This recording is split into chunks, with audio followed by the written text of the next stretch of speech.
Welcome to another video for the Temple of Limitless Light. Tonight, on our Pathworking series, moving up the tree, we're almost to the end of the lower realms of the tree. We'll be traversing the path of Hay, or the tower, that connects Hod and Nitzach. Now, the tower is a card most people really don't want to see come up in a reading. It's there connecting Hod, the intellect, with Nitzach, the intuitive knowledge. So to go back and forth between intellect and knowledge, your point of view has to shift.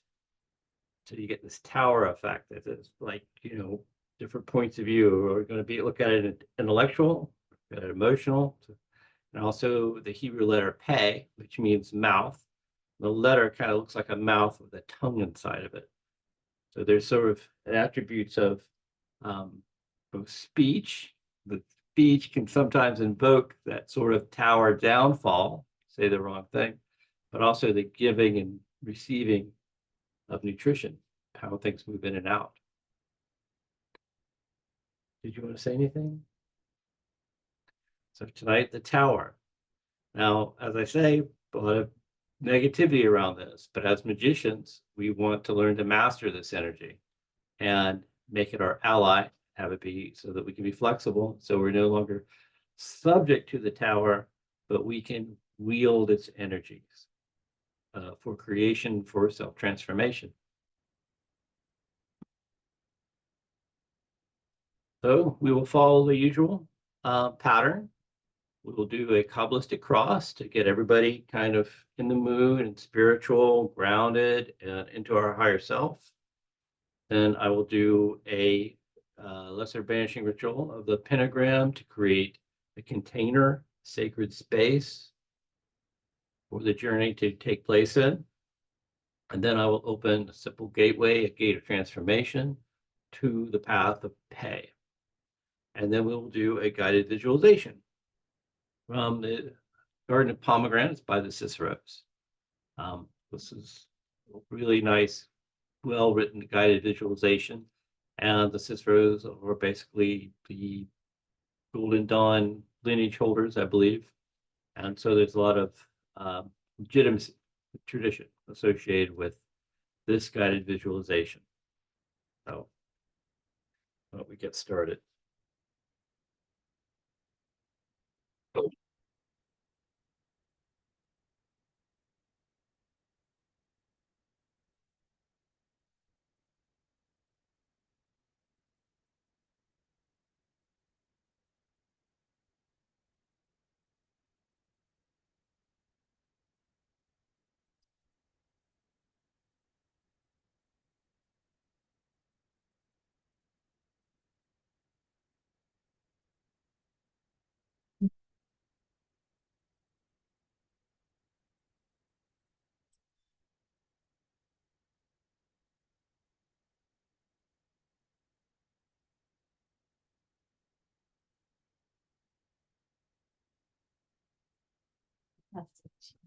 Yeah, I need to just sit here. Sorry.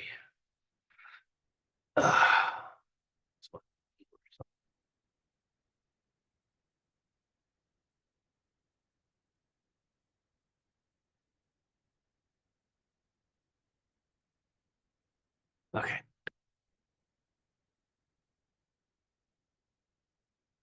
Okay, much better. Okay, so we begin to do the Kabbalistic cross to center and ground. First, let's do some belly breathing, breathing from our lower abdomen. This helps calm us and center, and just sink into your body. Feel your weight on your chair or whatever you're sitting on. Feel how the chair supports, how it supports your body and your weight. If you're standing like I am, just feel your weight on your feet.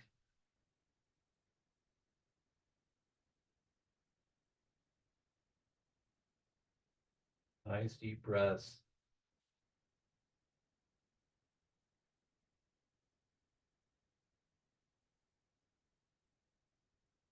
Visualize yourself growing larger and larger. Your head moves up through the atmosphere into outer space, past the moon, until the earth is but a small ball beneath your feet. Above your head, visualize a ball of pure brilliance. Reach up, bring the brilliance down to your forehead, and vibrate.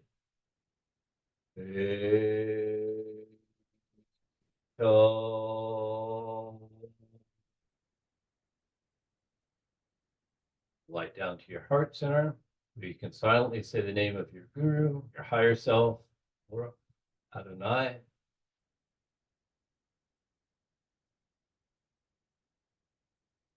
Then bring the light down through the center of your being, cut through your feet to the very fiery core of the planet. So you're standing in a column of light.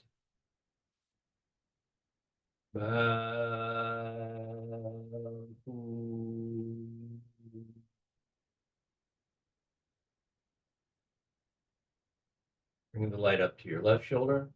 Visualize a ball of blue flame representing limitless love and compassion for all sentient beings.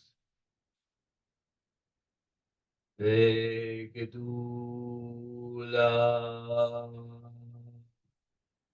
the right light across to your right shoulder. Visualize a ball of red flame representing your will.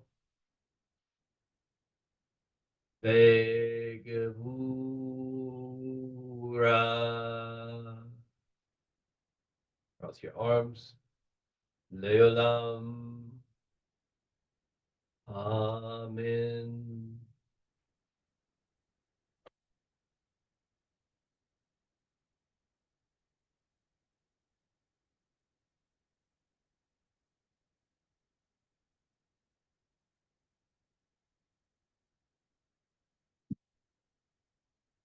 Lesser banishing ritual of the pentagram. Create sacred space.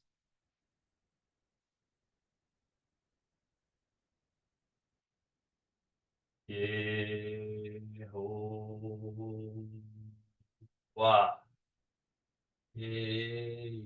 Exalt.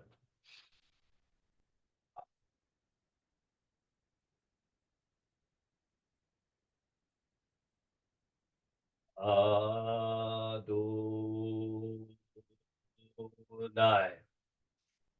Beitome.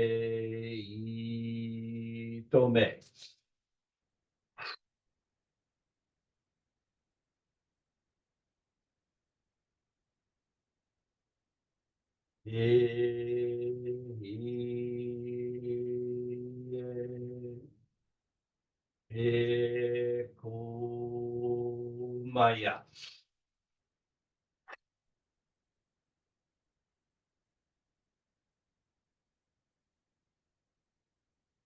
Agila.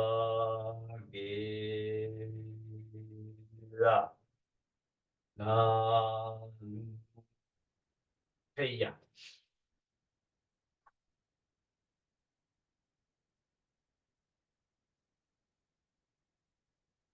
Before me, Raphael.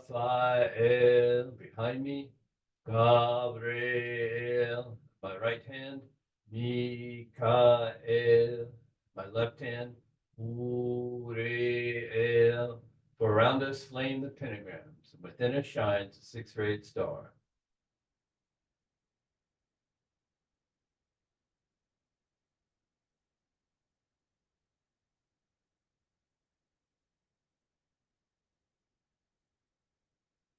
The gate of transformation. So open the gate to the path of the tower. I open the gates between worlds. I invoke the guide who will guide us on our journey and be our ally. I open the gates between worlds. I invoke the fierce guardian that will bar our way and challenge us. I open the gates between worlds. I invoke the ordeal that we must overcome to achieve our goal and attain the boon that shall heal us and heal the world.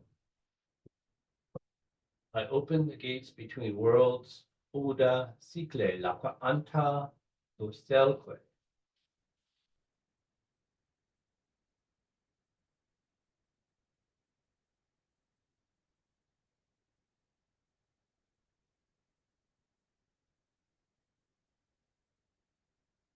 a knocking call of pathworking.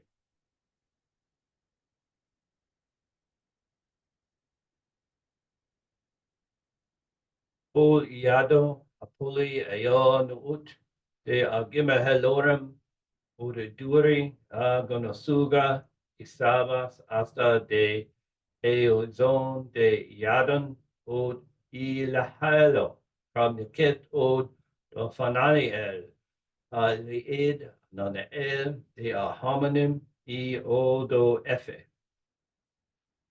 O I Zodomeka Alonishi ad Nanael de Pe Das Ilil Cecilat I Oril de Zuda Adessa de Ene de Piren Ka Kaprimi Kado das Ka Charisma Itrian Torzu da Excel de Oliprit al Olea Quinin al Ega Pragma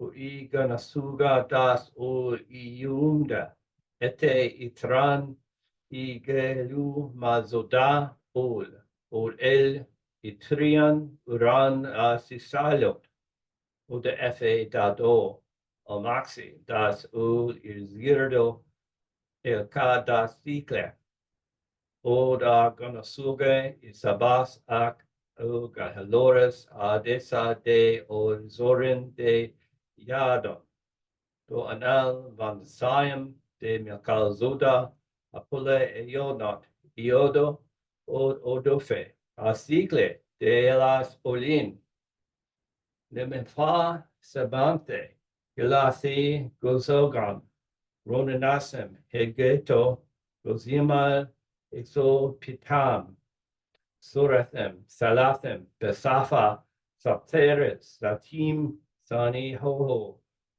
Pete Olim Narcium Ginges Letos. Amen. I open the path of Pe.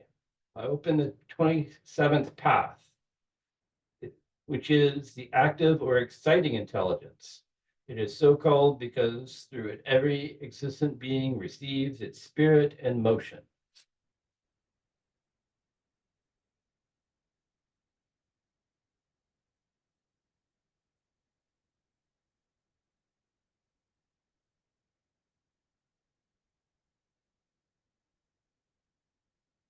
The guided visualization of the path of Pe. Behind the darkness of your closed eyelids, you begin to visualize the astral temple of the Sephirah Malkuth, and the journey begins. The 10-sided chamber of Malkuth appears around you. As on previous journeys, you intone the names which call forth the inhabitants of the temple. Adonai Haaretz Sandalphon Ashim. Sandalphon comes forth, and you exchange the usual signs. When she asks why you have entered her abode, you hold up the spear. Swiftly, the archangel leads you through the portal of Sheen, through the northeast of the temple, and up the 31st path to the temple of Hod. Leaving Sandalphon, you enter the water temple, giving the projection side. Once inside, you give the sign of silence. Once again, you are on the octagonal temple of Hod. The walls are draped in curtains of orange silk. Floor is encrusted with fire opals in the shape of an octagon, and the ceiling is ornamented with the sigil of Mercury and the figure of a cup. On the blue altar in the middle of the sacred chamber, covered by an apron, is the familiar disk of opal containing the temple flame, the chalice of water, and the book of knowledge engraved with the figure of the octagon. To announce your presence in the temple and call forth its inhabitants, you vibrate the divine name Elohim Zabaoth, and the name of the archangel Mikael. And then you call on the order of angels known as the Beni Elohim. Michael appears just as you remember him, a swarthy, robust figure in robes of orange with a blue octagram emblazoned across his chest. Great blue and orange wings grace his muscular shoulders. Tucked under one arm is a book. He speaks. Behold, the vision of splendor and the reflection of mercy. By what symbol dost thou enter herein? You answer, by the martial symbol of the spear. Satisfied, the archangel takes you to the right side of the chamber and draws back a portion of the orange drapery to reveal a red archway bearing the white letter P on its keystone.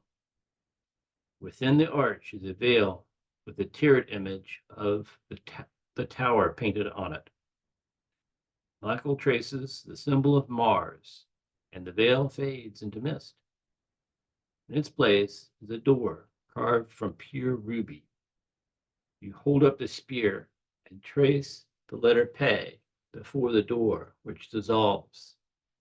Stepping through the portal, you enter the path of P. You find yourself immersed in a kind of void or vacuum, a nebulous gray-black area of darkness and silence. You hear the voice of Michael as he narrates an ancient drama. Ere the Eternal instituted the formation, beginning and end existed not. Therefore, before him he expanded a certain veil, and therein he instituted the primal kings.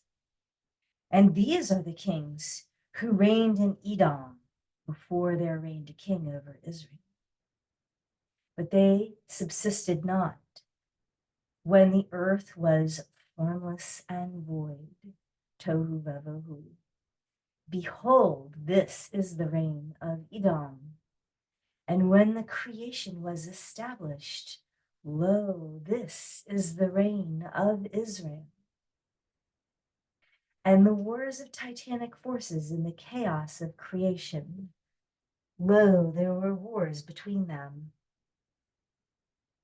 From a light bearer of unsupportable brightness proceeded a radiating flame, hurling forth like a vast and mighty hammer.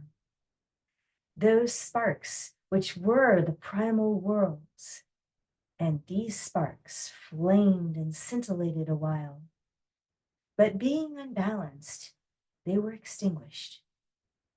Since lo, the kings assembled, they passed away together. And these be the kings of Edom, who reigned before there reigned a king over Israel. The grayness fades away. Now the vision changes, and you see before you a mass of still black water, darker than any water you have ever seen. You feel utterly alone in an alien world. Michael continues.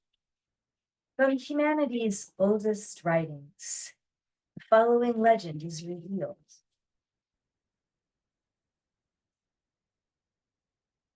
In the earliest times, when the sky above had not been named, and the earth below was nameless, there existed only Apsu, the sweet waters of the primordial abyss, the ocean which encircled the universe, and Tiamat, the salty, tumultuous sea.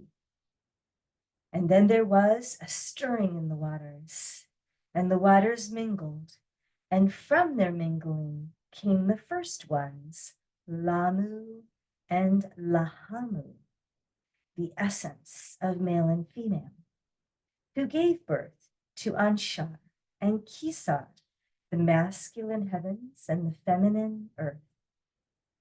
To Anshar and Kisar were born the great gods Anu, the god of heaven, Ea, the god of wisdom, and the many younger gods. You see before you a stirring in the primordial waters of darkness, like the swirling clouds of mud in the bottom of a pond. In the middle of this commotion, you see two serpentine shapes developing, one a thread of light and the other a thread of darkness. The two heads entwine each other like the serpents on a caduceus wand of Hermes. Then both disappear into the cloudy waters. In their place, you see a disk surrounded by the waters of the abyss. It is the essence of the terrestrial world, ringed with mountains on which rests the vault of the heavens. The narrative of Michael continues. The primordial gods were deities of darkness and disorder. The younger gods were deities of light and order.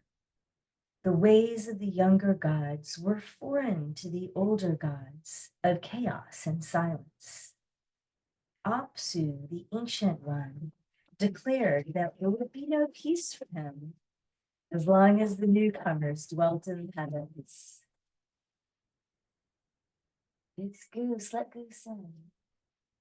Come on, Goose. Let's keep an eye on her so she doesn't.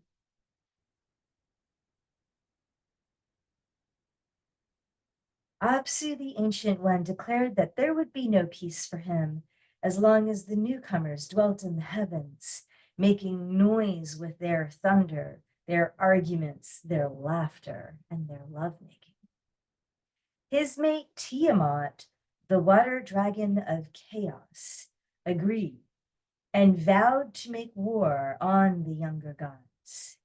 She made elaborate plans to destroy the gods of order.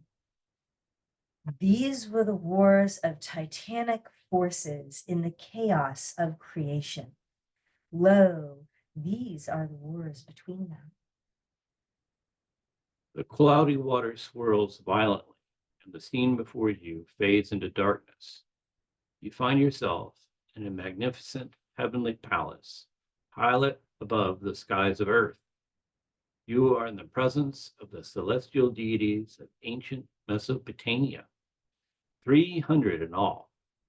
There is Bel, the lord of the storm and the king of the land, Ea, god of knowledge and wisdom, and their companion goddesses, Belit and Dakina, Shamash, the god of the sun, and Sin, the great god of the moon, are also part of the assembly, as well as the great goddess Ishtar. In the eastern part of the palace is a great golden throne, and on either side of which are stone figures of winged bulls. Seated on the throne is Anu, god of power and justice, supreme sovereign of heaven, who holds court in this celestial hierarchy. He is a mature, bearded figure, crowned with a horned diadem of royalty, and holding the staff of command. His dark eyes convey great wisdom and authority.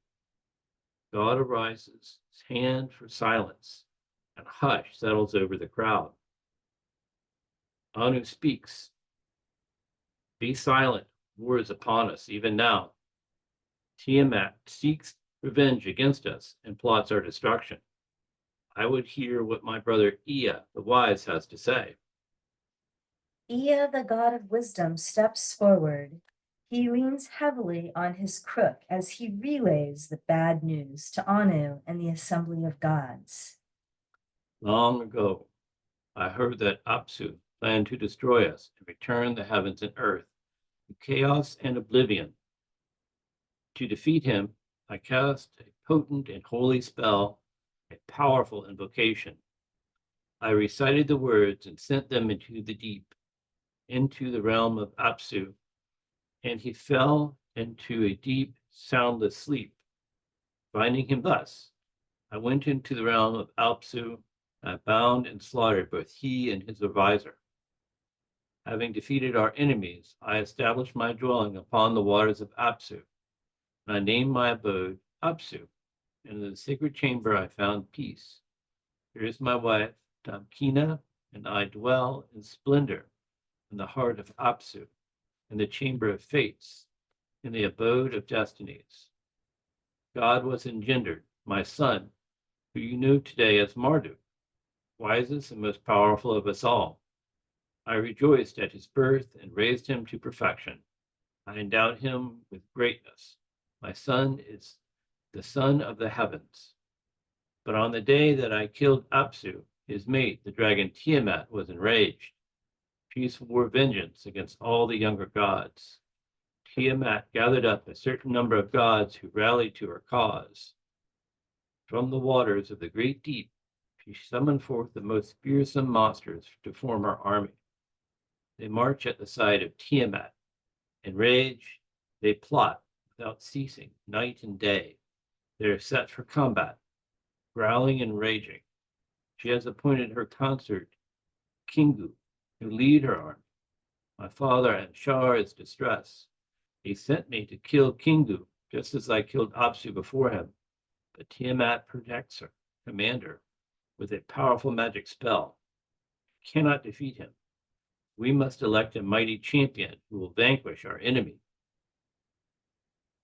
Showing concern, the god Anu speaks.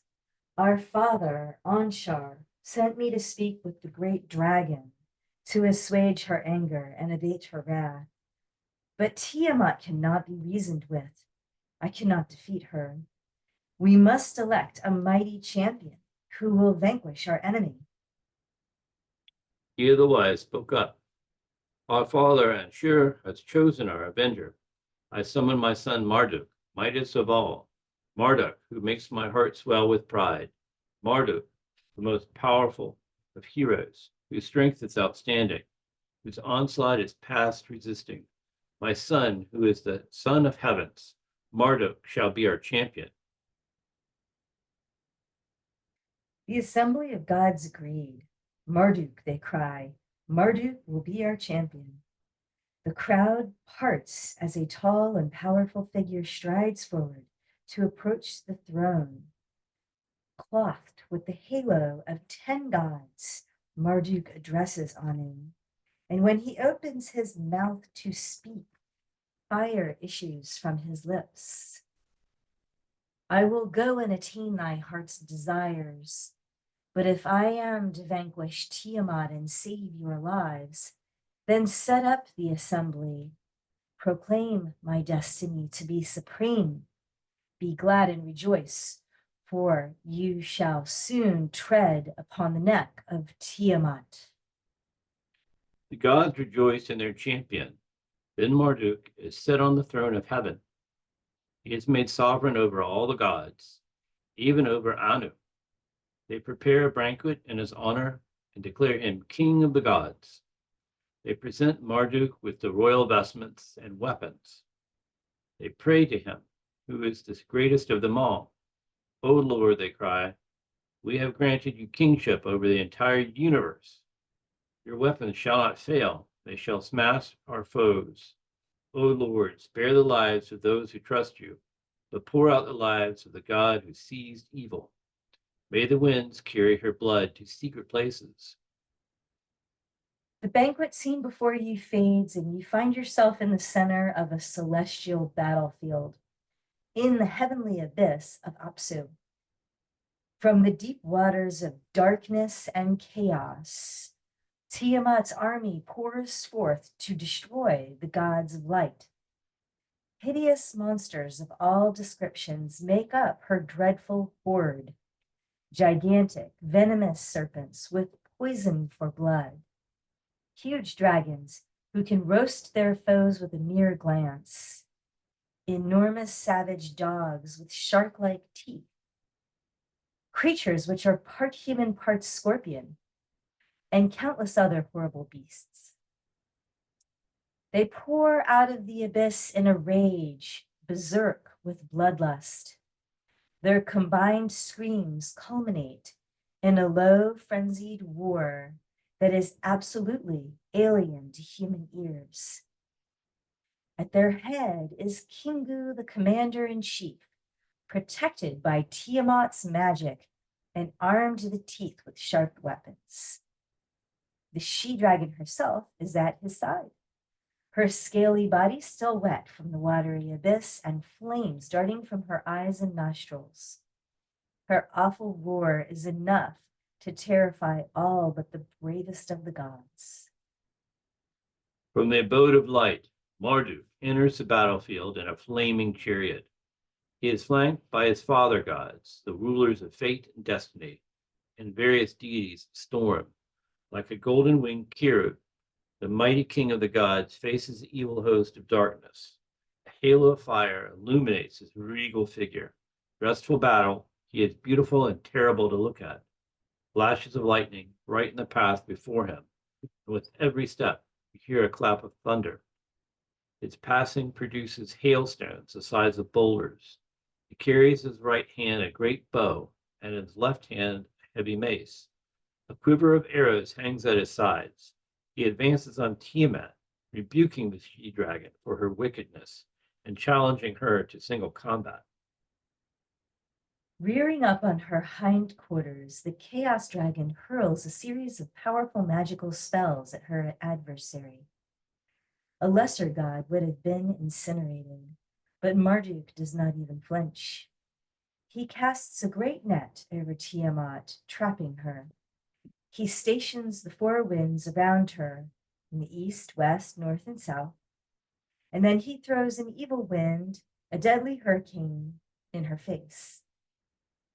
The dragon bellows in rage, attempting to swallow the god whole. As she does so, Marduk forces the lethal winds down her throat. As Tiamat chokes on the evil wind, Marduk shoots an arrow into her heart. With a roar of pain, the dragon falls on her side, the ground shaking beneath her. Marduk raises his club, and with one mighty blow, he shatters the dragon's head. Then, responding to the cheers of joy from the gods of light, the victorious god stands over the body of the slain dragon. The death of Tiamat spreads confusion through the ranks of her followers. The dark gods who had aided her tremble with terror. In disarray, they flee and try to save their lives, but they are quickly surrounded and taken prisoner. Panic-stricken, one of the venomous serpents slithers towards you as you escape the wrath of Marduk. Hold up the spear and threaten it, and stamp heavily on the monster's head. In the divine name of Elohim Gibor, Lord of hosts, stand. The demon flees from you to join the rest of the captive. From Kingu, the commander of the evil host, Marduk takes back the stolen tablets of destiny. Then the victorious one orders that Tiamat's army be put into chains and cast into the infernal regions. Gods of light see that this is done, but Tiamat's commander is ordered to remain. Then, while the gods sing his praises, Marduk contemplates what to do with the dragon's body. He decides to create orderly works of art from the carcass of chaos. He splits the body of the chaos dragon in two, filleting like a fish. With one half, he fashions the vault of the heavens, and from the other, he creates the earth. Next, he divides the upper waters from the lower waters to make dwelling places for the gods, Anu, Bel, and Ea, and gives them the constellations as their images. He sets his bow and his net onto the heavens as constellations also. And then he institutes the yearly cycle of the earth and establishes the rule of the moon by night and the rule of the sun by day. The waters of chaos recede as the universe comes into being, the planets, the stars, the galaxies. From Tiamat's saliva, he formed the clouds and filled them with water. From her crushed skull, he created the mountains. From her eyes, he established the ancient rivers, the Tigris and the Euphrates. From her arteries, he formed the streams and lakes. The younger gods rejoice at Marduk's great victory. They bring him all manners of gifts to show their appreciation. They declare him supreme sovereign, king of all the gods, patron of the sanctuaries. They swear their allegiance to their new champion and promise to carry out his commands. Marduk speaks to the assembly. In the Apsu, I have built the abode of the gods, Below you, I have formed the stable earth. I shall create a new race called man, from the blood of Kingu, Tiamat's rebel. Then man will honor and serve the gods. I have brought light into the world. I have hardened the ground for a building site. Here I will build a house to be my splendid abode. I will found a temple there to establish my authority and to receive the assembly of the gods when they descend from the heavens. I will call my house Babylon, the house of the great gods. You are relieved that Marduk was able to defeat Tiamat, pave the way for all the seekers of light and balance. It is your victory as well, for you shiver to think what might have happened had chaos triumph over order. Eternal darkness would have reigned supreme, and humanity might never have come into being.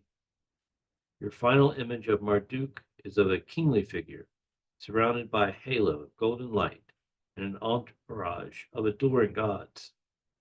Then the vision of Babylon and its ancient deities fades away. You are left with one final image, tree of life. You see the 10 saphra, the vessels that were strong enough to contain the light of the divine. Finally, this vision fades as well. It is time to leave the path of pay. You once again find yourself back at the water temple of Hod.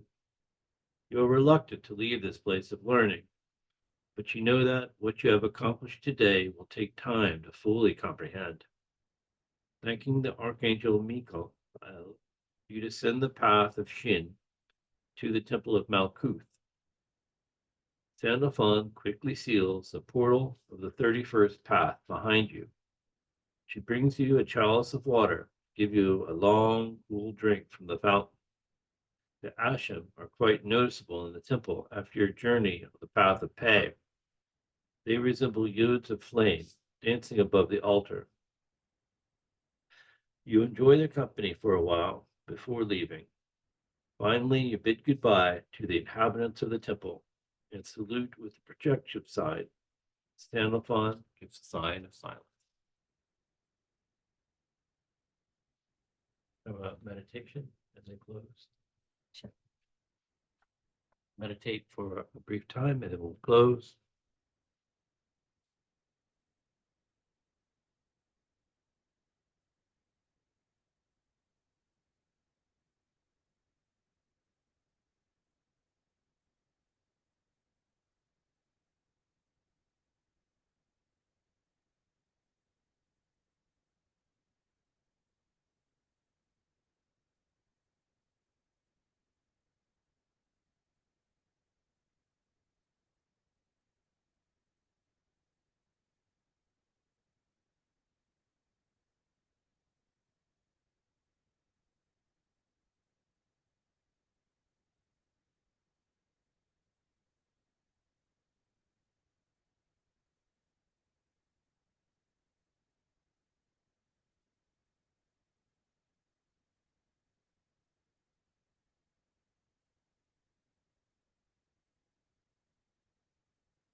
close out the temple and the recording.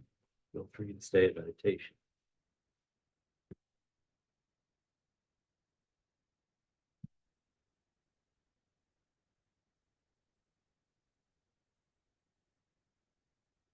I open the path of return.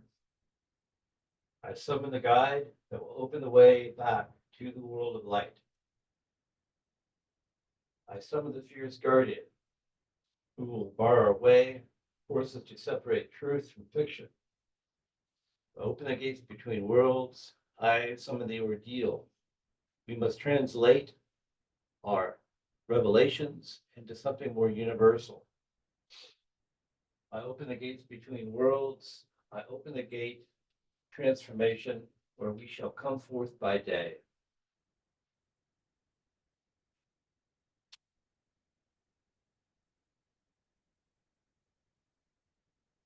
I thank you, Uriel, for your grounding. Thank you, Gabriel, for the ecstatic states of being. Thank you, Mikael, for illumination, protection. We thank you, Raphael, for equanimity and balance.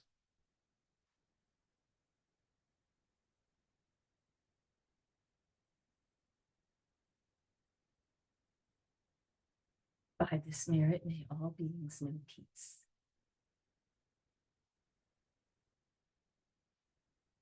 The ritual is complete.